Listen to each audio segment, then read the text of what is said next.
Ladies and gentlemen, I have the pleasure of announcing the Lifetime Achievement Award for Economics that goes to Dr. Bibek Debroy.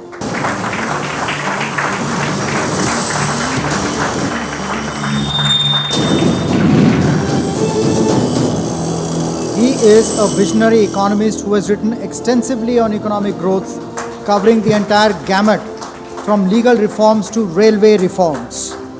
He was consultant to the Department of Economic Affairs and worked on legal adjustments and reforms for Globalizing the Economy project by Finance Ministry and UNDP. He was the rapporteur for implementation in the Commission on Legal Empowerment for the Poor. Not only at the center, even states have been the beneficiaries of his expertise, including Jharkhand, Rajasthan, Jammu and Kashmir, and Gujarat. He chaired the committee to restructure Indian railways with more than 100 books and many more in the pipe.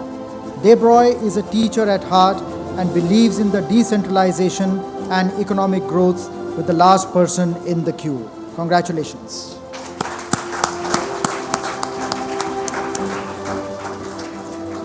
I'd like very briefly Janji, Amar Patnaik ji and Kulmeet to join me on stage. You know, they talk about ordinary people with extraordinary lives. I think Bibek is a shining example of that. He has been a friend, philosopher and guide for many years. I am not educated. My qualification is still class 12. He taught me how to be a think tank. He taught me how to do research. He taught me how to edit books. And he taught me how to write books. When we went to Lahore, everyone has this feeling about, you know, there's this stereotype of Bengalis that they are soft people. He was the only one who had the courage to accompany me to my ancestral home in Lahore with ISI right behind us. We've had many lifetime award achievement winners. I recall two for one reason. One is Dr. C. Rangarajan, the other is Dr. Kelkar, where I felt so small giving them the award that I had to call help from so many others to come and support it because I am not big enough to award you. And to acknowledge their receiving the award, I touched their feet. This is the third time in the history of SKOCH Award I'm going to do that. Bibek is 67 years old. He's not old enough for me to touch his field, but he's my guru. Bibek, bless you.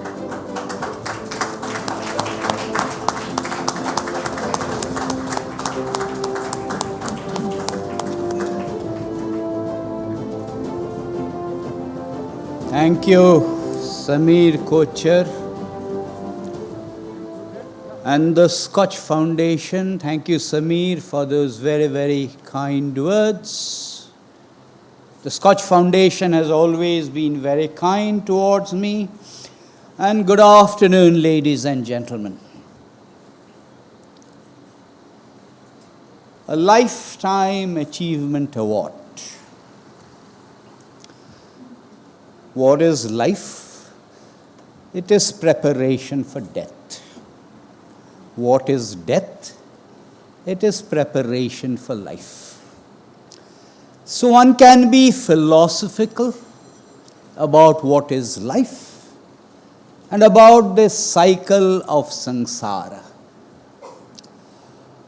Avaktadini bhutani vaktamadhyani bharata vaktanidhanani eva tatra ka paridevana. Most people are familiar with that. I don't have to translate it. But for most of us mortals, we interpret life not quite in that philosophical sense. I am not quite midnight's child because I was born several years after independence. As the short video clip showed, I was born in Shillong, which was the capital of undivided Assam then. And as the video clip also showed, I am where I am today because of access to education. Shillong of today is not Shillong of those days. In those days, Shillong and even the Northeast in general was bypassed, marginalized. All of that has changed because of physical connectivity. And the fact that my career happened to be mainstream was because of that access to education. I'm not Midnight's child, as I said. What was the life expectancy in India at the time of independence in 1947? There is no satisfactory answer, because our statistical systems did not enable us to compute life expectancy then. In the 1940s, the only instance I have been able to find of some figure on life expectancy was a book that is no longer read. For its time, it was a very good book by Minu Masani called Our India.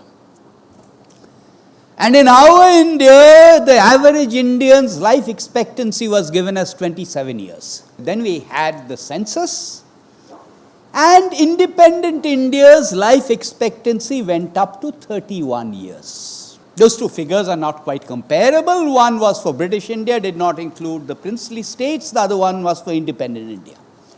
I like to think, which is statistically not quite correct, that India's life expectancy went up because Pakistan went away. But anyway, life expectancy of 31.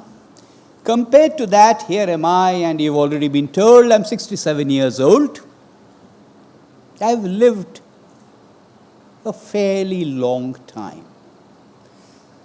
The trouble with a lifetime award tends to suggest that, hey, you've lived long enough, now get out of the way.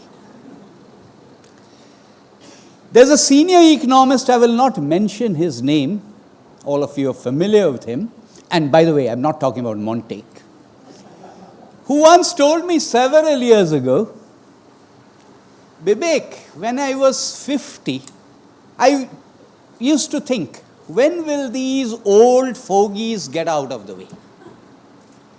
And now that I'm 70, I think I still have such a lot to contribute.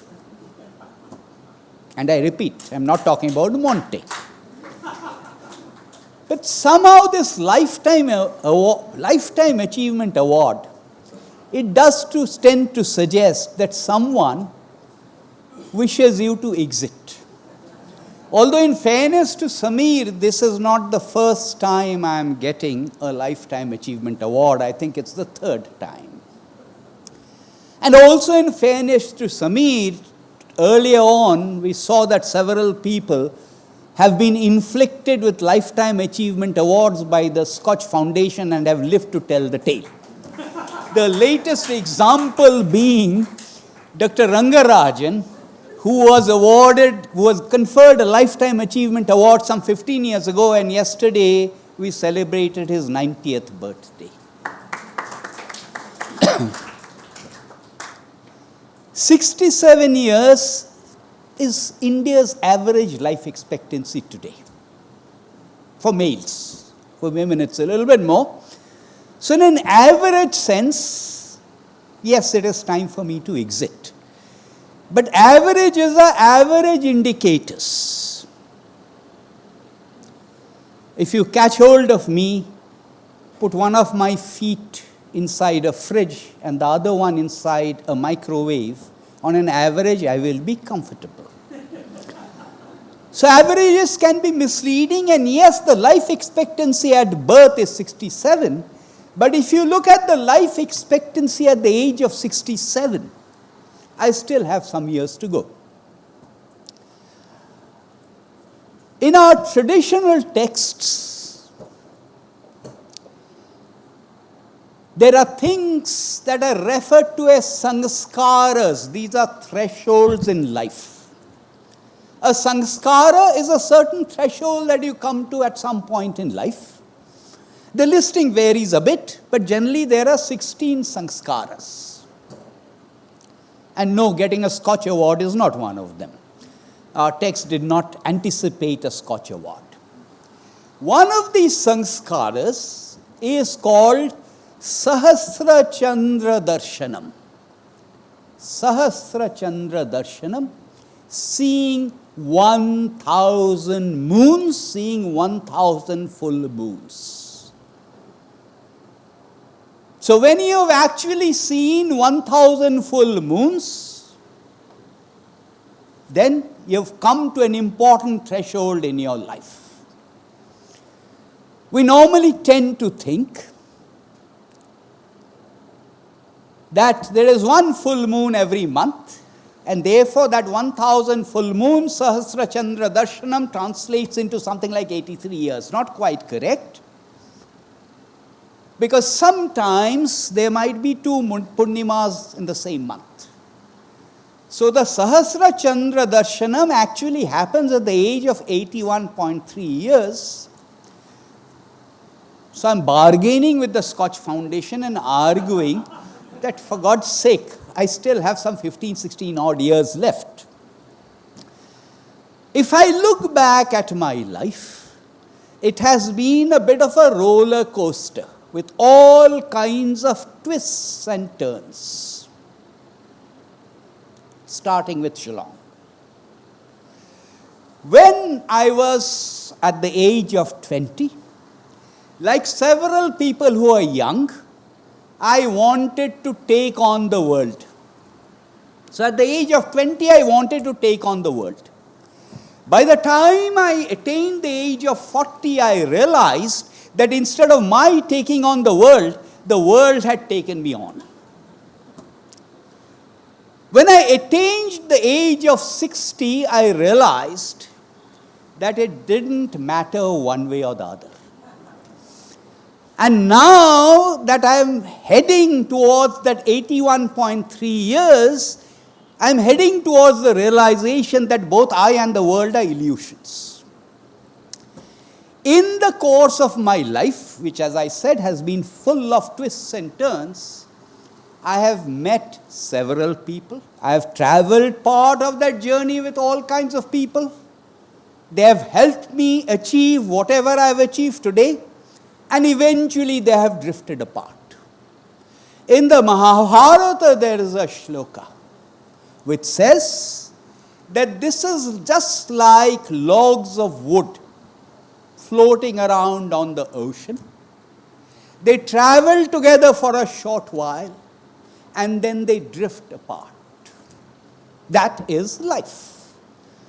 Jatha kashtancha sametang mahadadhau sametta cha vepetang tatbat bhuta samagava.